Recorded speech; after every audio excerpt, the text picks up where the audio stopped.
அரசு பள்ளியில் படித்த பெண் பிள்ளைகள் பலர் கல்லூரிக்கு செல்ல முடியாத நிலையை மாற்றி உயர்கல்வி பயில உருவாக்கப்பட்ட திட்டம்தான் புதுமை பெண் திட்டம்.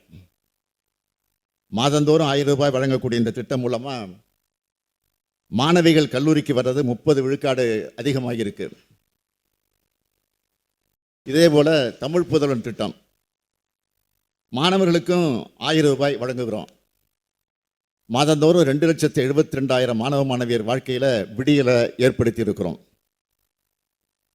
அரசு பள்ளியில் படித்தவங்களுக்கு மட்டும் இல்லை, அரசு உதவி பெறக்கூடிய பள்ளியில் படித்தவங்களுக்கும் புதுமை பெண் திட்டத்தை விரிவுபடுத்தி இருக்கிறோம். தூத்துக்குடியில் நடைபெற்ற விழாவில் ஒரு மாணவி பேசினார். என் குடும்ப வறுமை காரணமாக கல்லூரிக்கு போய் படிக்க முடியுமா என்ற சந்தேகம் இருந்துச்சு. பணம் இல்லை, அதனால் வேண்டாம்னு என் அம்மா சொல்லிட்டாங்க. புதுமை பெண் திட்டத்தை கேள்விப்பட்டு என் கல்லூரி செலவை நானே பார்த்துக்கிறேன்னு சொன்னதும் என் அம்மா சம்மதம் தெரிவித்தார். ஆனால் தினமும் பஸ்ஸில் போகணுமே என்று அவர் சொன்னார். அதுக்கு தான் விடியல் பயன் இருக்கேன்னு நான் சொன்னேன்.